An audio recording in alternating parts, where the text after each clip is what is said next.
네, 경제 현안을 좀 쉽게 풀어보겠습니다. 경제 읽기 시작합니다. 오늘도 다양한 경제 이슈들 권혁중 경제평론가와 함께 살펴보겠습니다. 어서 오십시오. 네, 안녕하십니까. 예, 올해 아파트를 비롯해서 어쨌든 공시가격이 발표가 됐네요. 네. 어때요? 좀 올랐어요? 올랐습니다. 예. 올랐는데 일단 공시가격, 그러니까 공동주택에 대한 공시가격이 우리 밀접하게 굉장히 관심이 많을 수밖에 없는 게 내 생활과 바로 영향을 주거든요. 그쵸. 왜 그러냐면 행정지표로 본다 그러면 60여 개의 행정지표가 이 재산가액, 그러니까 이 공시지가를 추종하게 됩니다. 예. 뭐 대표적인 게 재산세도 있고요. 그다음에 이제 건강보험료. 그러니까 많은 분들이 아마 은퇴하신 분들이 많으신데 은퇴하신 분들 지역가입자로 빠지거든요. 그쵸. 그러니까 지역가입자 같은 경우는 재산가액을 보통 60등급으로 나눠서 계산하는데 내가 공시지가가 올라간다 그러면 건강보험료도 오를 수밖에 없어요. 예. 그러니까 그게 은퇴하신 분들에게는 이게 되게 예민한 문제거든요. 네. 그러니까 행정지표에 쓰이다 보니까 이 공시지가가 올랐냐 떨어졌냐 이것 때문에 되게 민감하게 그냥 받아들일 수밖에 없는데 예. 실제 이제는 전국적으로 본다 그러면 1.52% 정도 이제 공시지가가 올랐습니다. 예. 공동주택에 대한. 그런데 이제는 이제 지표로 본다 그러면 지역으로 본다 그러면 서울, 그다음에 인천, 뭐 대전, 세종, 경기, 충북 이렇게 좀 올랐거든요. 그러니까 딱 공통점이 있어요. 예. 어떤 공통점이 있느냐?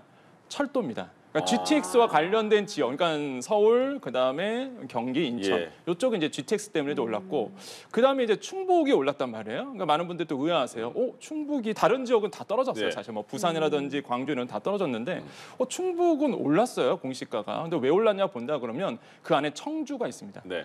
청주가요, 사실 잘 모르시는데 그 일반 보통 비수도권 지역에서 이제 일반 시 기준으로 봤을 때 인구가 가장 많아요. 이게 87만 명이 살고 계십니다. 예. 정말 큰 도시예요. 근데 왜 이렇게 인구가 많냐라고 본다 그러면 산단이 있어요. SK 하이닉스라든지 LG 생건이라든지 오송이라든지 이런 큰 산단들이 있다 보니까 인구 정말 많거든요. 그다음에 개발 호재도 많고, 무엇보다 최근에 이제는 뭐 윤 대통령이 얘기했지만은 CTX, 그래서 충청권 광역 급행철도 노선 지나간다. 그러니까 막 이 개발 호재가 있었거든요. 그래서 이제 충북권이 공시가가 좀 올랐던 부분, 이런 특징들을 지금 가지고 있거든요. 예. 그래서 지금 지역별로 좀 편차가 있고, 실제 공동주택 공시가격을 봤더니 뭐 이미 뭐 뉴스를 통해서 많이 아시겠지만은 2016년부터 2020년까지는요 보통 4에서 5% 정도 올랐다가 네. 지난 정부 때 아시겠지만 19%, 21년도, 22년도에 뭐 19%, 18% 막 이렇게 올랐거든요. 예. 크게 올랐어요. 그러다가 이제 현 정부 들어와서 너무 과도하게 오르니 이거를 현실화율이라는 로드맵을 지난 정부에 정했는데 예. 이거를 말 그대로 과거로 2020년 기준으로 되돌리겠다라고 해서 이제는 사실상 이 현실화율을 조정을 했습니다. 지금은 69%로 돼 있거든요. 한마디로 이제는 한국부동산원에서 10억 원의 산정 지표를 정해요. 이 아파트는 10억 원이야. 그러면은 거기에 69%. 이게 이제는 현실화의 로드맵인데 이게 69% 되다 보니까 현 정부 들어서 많이 낮아진 거죠. 그럼에도 불구하고 공시지가가 올랐다는 얘기예요. 예. 그 뜻은 뭐냐? 곱하기 0.69는 똑같은데 왜 공시지가가 최종적으로 올랐냐 그러면 시세입니다. 결국에는 시세가 올랐기 때문에 뭐 공시지가가 최종적으로 오를 수밖에 없거든요. 예. 그래서 편차가 이렇게 나눠져요. 시세에 따라서 계속적으로 움직일 수밖에 없다고 말씀드립니다. 이 아파트 값의 양극화가 공시가격에도 그대로 그 편차가 드러난 것 같은데 네. 서울 내에서도 뭐 공시가격이 30% 가까이 오른 곳도 있고 또 떨어진 곳도 있다고요? 맞습니다. 이게 서울 지역에 오른 예. 지역이 있고요, 떨어진 지역이 있는데 서울 작은데. 맞아요. 오른 지역을 좀 말씀드릴게요. 그러게요. 송파가 10% 올랐고요. 예. 그다음에 이제 양천, 영등포, 동대문, 강동, 마포 이렇게 돼 있습니다. 여러분 공통점이 또 있죠. 한강벨트입니다. 네. 한강벨트에 따라서 사실상 이제 공시지가가 올랐다는 얘기는 아까 말씀드렸잖아요. 현실화율은 똑같아요, 69%. 예. 근데 왜 이쪽만 올랐냐? 결국에는 시세가 올랐기 때문에 그런 거거든요. 역시 뷰는 한강인가요? 그렇죠.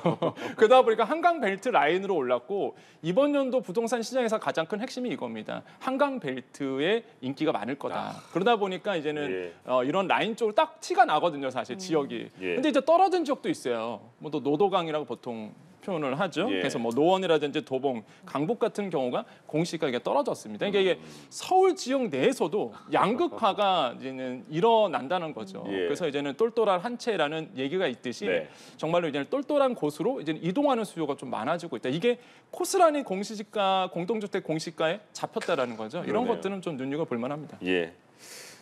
그래서 뭐 한강뷰 하는 거죠. 뭐. 예. 그러면 상반기에는 부동산의 어떤 요소가 또 그 변수를 좌우할까요?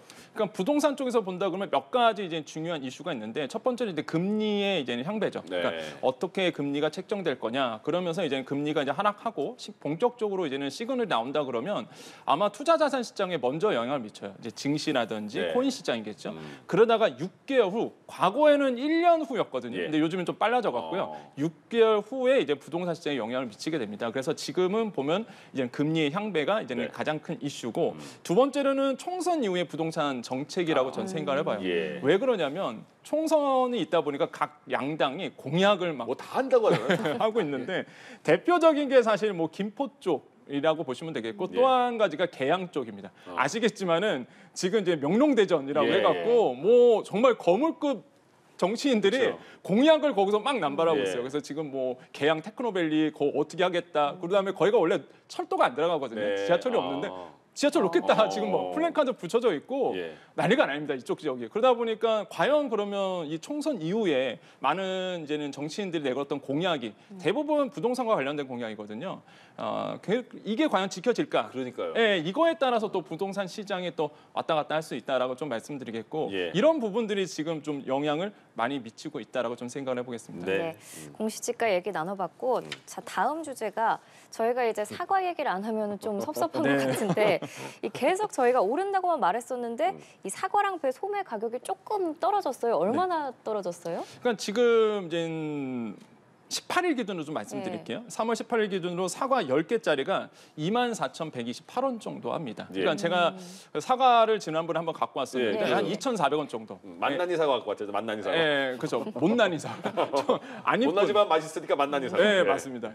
그래서 사실 비슷해요. 예, 지금 한 24,000원 정도 10개들이 그러니까 예. 하나당 한 22,400원 정도 하죠. 근데 이게 1년 전과 비교해서 크게 차이가 없어요. 1년 전에는 22,000원 정도 했었거든요. 그래서 소폭 올랐다라고 보시면 되겠는데 어쨌든 간에 비쌉니다. 예, 상품 가격, 그러니까 상품 가치가 엄센데도 불구하고 하나당 한 2,400원 하는 거 보면은 좀 비싸다라고 말씀드리겠고 배 같은 경우에도 지금 18일 기준으로 말씀드리면 10개짜리가 한 41,000원 정도 지금 소매점에서 나오고 있거든요. 예. 소매라는 건 이거예요. 이제 가정주부님들이나 우리가 물건 사러 갈 때 뭐 마트 네. 이게 소비자들이 1차적으로 접하는 여기가 소매점이라고 얘기하는데 네. 여기서 이제 파는 가격이 요 정도 이제 형성돼 있다. 그 뜻은 뭐냐 그러면 일단 정부 지원 할인이 영향을 미치고 있다고 저는 생각해 볼 수밖에 없는 거예요. 왜냐하면 도매 가격을 본다 그러면 도저히 이 가격에 나올 수가 없거든요. 그런데 이제는 소매 가격에서 지금 이제 이 가격으로 묶여 있다. 뭐 아까 말씀드린 것처럼 배 가격이 41,000원 정도 10개가 묶여 있다는 걸 본다 그러면 사실상 제가 봤을 땐 정부 지원이 금액이 굉장히 많은 영향을 좀 미치고 있고 소매 예. 가격을 묶고 있다 이렇게 좀 표현할 수 있겠다. 그래서 지금 정부가요 긴급 가격 안정 자금을 해서 1,500억 원을 풀고 있습니다. 예. 이게 지금 시장에 계속 흘러들어오고 있거든요. 그러니까 이런 것 때문에 이제는 뭐 농산물 가격을 안정세를 하려고 하고 있으나 예. 아직은 좀 부족하지 않나라고 생각을 해보겠고 예. 한 가지 좀 우려스러운 부분은 지금 1,500원에 풀리고 있잖아요. 그럼 이게 또 물가를 또 자극할 여력도 분명히 있거든요. 그래서 이런 부분도 좀 눈에 띈다라고 생각을 해봅니다. 예. 저도 오늘 아침에 아는 분이 큰 사과 2알을 주신 거예요. 아, 네. 근데 이 시기에 사과를 받으니까 이건 정이다. 기분이 되게 좋더라고요. 예. 네. 근데 이렇게 정부에서 가격 안정을 위해서 노력을 하지만 이 가격 강세가 당분간 좀 계속 될 것이다 이런 예측도 나오던데 왜 그런 거예요? 그렇죠. 이제 근원적인 이유가 해결이 안 되거든요. 아까 예. 우리가 제가 말씀드렸던 소매 가격에서 이제는 어느 정도 물가를 잡고 있다는 얘기는요. 네. 말 그대로 이제는 정부가 할인 지원을 많이 했기 때문에 이제 잡고 있는 거고 예. 아까 말씀드린 것처럼 도매 가격은요. 이게 사과 10kg짜리가 지금 현재 이제는 91,000원 하거든요. 이게 1년 전에는요 41,000원이었어요. 네. 그러니까 도매 가격은 지금 2배가 넘어가는데 소매 가격은 거의 비슷하거든요. 1년 전과. 그 뜻은 뭐냐면 말 그대로 이제는 정부 지원의 대폭적인 할인 때문에 뭐 마트 할인도 들어가죠. 이거 묶고 있다는 얘기예요. 근데 예. 말 그대로 근원적인 문제가 해결이 안 됩니다. 첫 번째 작황이 안 좋죠. 네. 그다음에 공급이 안 되는 부분이겠고 작황이 안 좋다 보니까 저장량이 줄어들었어요. 소비는 되는데 저장량도 줄어들게 되고요.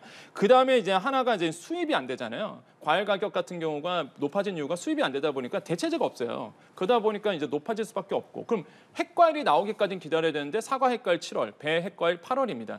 그 전까지 버텨야 돼요. 버티기 위해서 정부가 할인 지원을 지금 하고 있고 그러다 보니까 제가 봤을 때는 버틸 겁니다 분명히. 예. 천문학적인 금액을 쓰고 있기 때문에 네. 물가는 어느 정도 소비자들이 피부로 느끼는 거는 버티겠지만은 하지만은 근원적인 문제, 그러니까 작황이라든지 기상이변에 대한 대책은 우리가 좀 세워야 되지 않을까 생각해 봅니다. 예. 네, 지금 말씀해주신 것처럼 물가가 이렇게 워낙 높다 보니까 1,500억 원도 투입하기로 했고 네. 또 계속해서 안정 대책을 내놓고 있는데 농산물 긴급 가격 안정 자금을 집행하고 또 수산물 할인 지원 예산도 늘리기로 했어요. 네.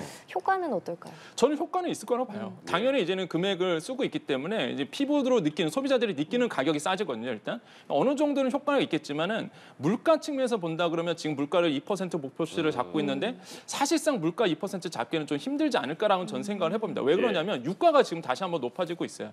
지금 4개월 만에 유가가 최고치를 찍었고요. 그다음에 서부 텍사스유 같은 경우가 4월분 선물 시장에서 83달러 정도 거래되고 있거든요. 예. 다시 높아지고 있습니다. 유가가 높아지면은요. 역시나 소비자 물가에 영향을 줄 수밖에 없는 부분으로 가고요. 두 번째는 이제는 중국 때문에 그렇습니다. 중국 소비세가 다시 한번 좀 늘어나고 있거든요. 워낙 안 좋았다가. 근데 그게 왜 문제냐면 제2의 차이나 쇼크가 온다는 거죠. 물건을 너무 저가로 공급해요. 예. 너무 저가로 공급하다 보니까 사실상 우리나라에 영향을 미친다. 그건 좀 안정세에 영향을 주겠죠. 예. 워낙 저가로 알리익스프레스라든지 뭐 테무라든지 그러다 보니까 이거는 또 반대적으로 물가 안정에 기여를 할 수 있는 부분.